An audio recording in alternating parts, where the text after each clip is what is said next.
बहुत पुरानी बात है। किसी गांव में एक निर्धन ब्राह्मण अपनी पत्नी के साथ बहुत तंगहाली में रह रहा था। दोनों घर घर जाकर भिक्षा मांगते, तब कहीं उन्हें 2 जून की रोटी नसीब होती थी। दिन वर्षों में तब्दील होते गए और एक दिन गांव में नया जमींदार बना। ब्राह्मण ने सोचा, क्यों न जमींदार के यहाँ जाकर वहाँ भी हाजिरी लगा आए, और लगे हाथ कुछ दान दक्षिणा भी मांग लाए। अगले दिन अपनी इकलौती साफ सुथरी धोती पहनकर ब्राह्मण जमींदार के भवन की ओर चल पड़ा।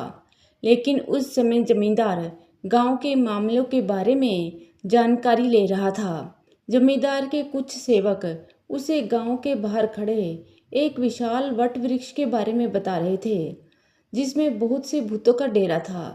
उन्होंने बताया कि गांव के कुछ बहादुर पुरुष पेड़ तक गए जरूर, लेकिन उनमें से एक भी जीवित नहीं लौट सका। सबकी गर्दन बुरी तरह से मरोड़ दी गई थी और उनके शव पेड़ के नीचे पड़े हुए मिले थे। तब रात से उस पेड़ के आसपास वाला स्थान सुनसान रहता है। केवल कुछ चरवाहे दिन में अपनी गायें भैंसें चराने वहां जाते हैं। जमींदार इस बात को लेकर कुछ परेशान सा था, इसलिए उसने घोषणा करवाई कि जो भी सूर्य अस्त के बाद वहां जाकर वट वृक्ष की एक टहनी तोड़कर लाएगा, उसे बिना लगान 100 बीघे जमीन इनाम में दे दी जाएगी। ब्राह्मण पास ही बैठा हुआ सोच रहा था कि जमींदार के आदमियों में से कोई तो बहादुर होगा ही, जो इस काम को करने का बीड़ा उठाएगा। पर जब उसने देखा कि ऐसा करने के लिए कोई भी तैयार नहीं है, तो उसने अपना ही भाग्य आजमाने की सोची। वैसे भी मेरे जीवन में कौन सा सुख है, अगर मैं यह टहनी लाने में कामयाब हो जाता हूँ तो कम से कम जिंदगी तो सुधर जाएगी, और अगर भूतों ने मुझे मार ही दिया तो अच्छा है, इस दुर्दशा से तो मुक्ति मिलेगी। ब्राह्मण ने अपने जाने का प्रस्ताव रख दिया। जब उसने घर पहुंचकर अपनी पत्नी को सब बात बताई तो वह बहुत रोई।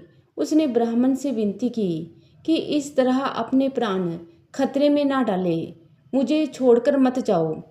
पर ब्राह्मण टस से मस नहीं हुआ। कुछ गांव वालों ने उसका मजाक उड़ाया और कुछ को उस पर दया आई। अब भी समय है, चाहो तो अपना इरादा बदल लो, वरना इसे अपना आखिरी दिन ही समझो। लोगों ने उसे समझाया, पर ब्राह्मण बड़ा दृढ़ निश्चय आदमी था। घंटे बाद जैसे ही सूरज ढला, वह पेड़ की ओर चल पड़ा। ज्यों-ज्यों ब्राह्मण भूता पेड़ के नजदीक जा रहा था, त्यों-त्यों उसका कलेजा मुंह को आ रहा था। कांपते हुए वह एक बकुल वृक्ष के नीचे रुका, जो वट वृक्ष से 10 कदम ही दूर था। बकुल पेड़ पर एक ब्रह्म दैत्य का आवास था। ब्रह्म दैत्य उस गरीब कमजोर ब्राह्मण का हौसला देखकर बहुत प्रभावित हुआ। ए ब्राह्मण, क्या तुम्हें डर लग रहा है? बोलो, क्या चाहते हो? मैं तुम्हारी सहायता करूंगा। ब्रह्म दैत्य ने पूछा। ब्राह्मण मारे डर के कांपता हुआ बड़ी मुश्किल से फुसफुसाया, हे पुण्य आत्मा, मैं जमींदार को दिखाने के लिए इस वट वृक्ष के पेड़ से एक टहनी तोड़ने आया हूँ। मैं बहुत गरीब हूँ। यदि मैं यह कार्य कर पाया तो मुझे 100 बीघा जमीन बिना लगान दिए इनाम में मिल जाएगी। पर मुझे वहाँ जाने से बहुत डर लग रहा है। अगर तुम मेरी मदद करो तो मैं आजीवन तुम्हारा ऋणी रहूँगा। ब्रह्म दैत्य ने हामी भरते हुए कहा, चलो मेरे साथ, मैं तुम्हें वट वृक्ष तक ले चलता हूँ। ब्राह्मण की तो जान में जान आ गई। वह ब्रह्म दैत्य की शक्ति से भली भांति परिचित था। उसने अपना सिर ऊंचा उठाया और ब्रह्म दैत्य के संग वहां पहुंचकर अपनी आरी बाहर निकाली। तभी 100 से भी ज्यादा भूत जाने कहां से बाहर निकल आए और ब्रह्म दैत्य ने उन्हें बीच में ही रोक लिया और उनसे कहा कि वे ब्राह्मण को पेड़ की एक टहनी काट लेने दें। भूत ब्रह्म दैत्य का बहुत आदर करते थे। भूत तो ब्रह्म दैत्य भी था, पर उच्च कोटि का था। इसलिए उसका आदेश सुनते ही सभी भूत उसकी बात मानने को तैयार हो गए और खुद ही टहनी काटकर देने का प्रस्ताव भी रखा। इससे पहले कि ब्राह्मण पलक भी झपकता, एक बड़ी सी टहनी उसके सामने आ पड़ी। उसने ब्रह्म दैत्य को बहुत धन्यवाद दिया और जमींदार के घर की ओर भागा। जमींदार टहनी देखकर दंग रह गया। उसने कहा कि अगले दिन वह खुद जाकर देखेगा कि वह टहनी उसी पेड़ की है भी या नहीं। अगले दिन प्रातः जमींदार अपने आदमियों के साथ पेड़ के पास गया। जब उन्होंने देखा कि टहनी सचमुच उसी भूत पेड़ की है, तो उन लोगों को बड़ा आश्चर्य हुआ। जमींदार ने अपना वादा निभाया और उस निर्धन ब्राह्मण को बिना लगान 100 बीघा जमीन दे दी। ब्राह्मण को जो जमीन मिली थी उसमें धान की फसल कटने के लिए तैयार खड़ी थी, पर ब्राह्मण ना तो खेती बाड़ी ही जानता था और ना ही उसके पास कोई साधन था। वह एक बार फिर ब्रह्म दैत्य की शरण में गया। हे ब्रह्म दैत्य, अब तुम ही मुझे बचा सकते हो, मेरी सहायता करो, कहो क्या मदद चाहते हो। ब्रह्म दैत्य ने पूछा, मुझे जो खेत मिले हैं उनमें धान कटाई के लिए तैयार हैं, पर मेरे पास उसे काटने का कोई साधन नहीं है। मेरी मदद करो, वरना मैं बर्बाद हो जाऊंगा। ब्राह्मण उस ब्रह्म दैत्य के आगे हाथ पैर जोड़ने लगा।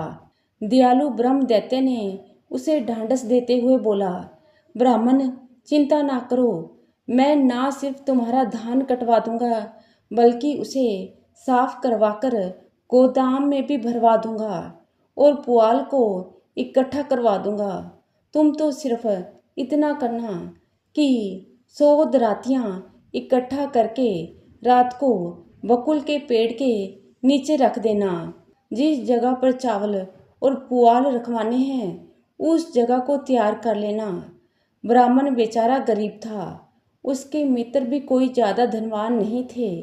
अब वह खड़ा होकर यह सोचने लगा कि 100 दरातियां कहाँ से आएंगी। ब्रह्म दैत्य ने उसकी यह मुश्किल भी आसान कर दी। अब तो तुम अमीर हो गए हो, दरातियां गांव वालों से मांग लेना। ब्राह्मण अपने गांव भागा और उसने वैसा ही किया जैसा ब्रह्म दैत्य ने कहा था। उसे देखकर खुशी भी हुई और हैरानी भी कि गांव वालों ने हंसते हंसते अपनी दरातियां उसके हवाले कर दी। सूर्यास्त के बाद ब्राह्मण उन्हें बकुल वृक्ष के नीचे रखाया। फिर उसने अपनी झोपड़ी के बगल वाली जगह को चावल और पुआल रखने के लिए तैयार किया। सब काम खत्म करके ब्राह्मण सो गया। जब सारा गांव गहरी नींद में डूबा हुआ था, ब्रह्म दैत्य ने वट वृक्ष से 100 भूत बुलाए और उन्हें आदेश दिया कि ब्राह्मण का धान काटकर बोरियों में भर दिया जाए। भूत तो सहायता के लिए तत्पर थे। दरातियां हाथ में लिए वे खेतों की ओर चल दिए। सूर्य उदय से पहले धान कट गया था, चावल और पुआल को अलग किया जा चुका था और सब कुछ ब्राह्मण के नए घर में धान को भर दिया गया था।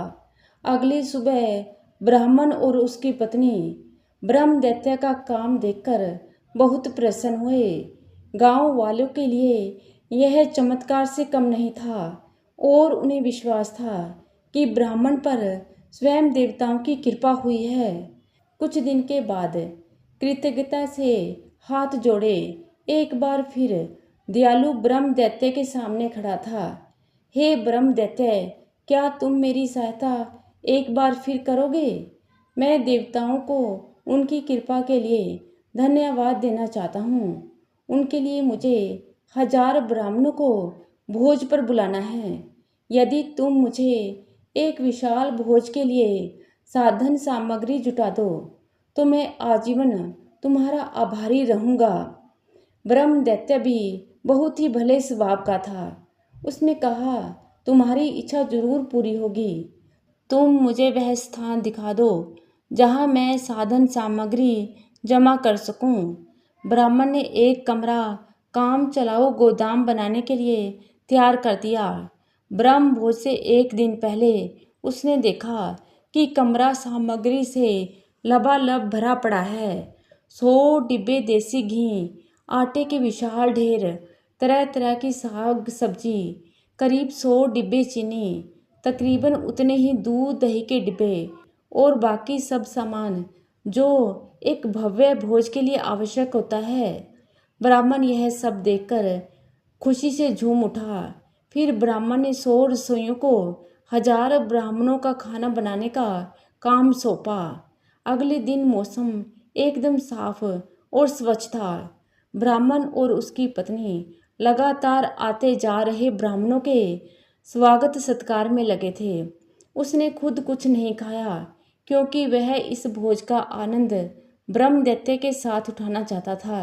ब्रह्मदैत्य ने उसकी इतनी सहायता तो की ही थी, पर ब्राह्मण की यह इच्छा पूरी नहीं हुई। ब्रह्मदैत्य ने ब्राह्मण की सहायता करके धरती पर अपना समय पूरा कर लिया था। तभी धन के देवता कुबेर का पुष्पक विमान स्वर्ग लोक से नीचे आया और ब्रह्मदैत्य को अपनी प्रेत योनि से मुक्ति मिल गई। ब्रह्मदैत्य स्वर्ग में स्थान पाकर बहुत प्रसन्न हुआ। इधर ब्राह्मण का जीवन भी खुशियों से भर गया।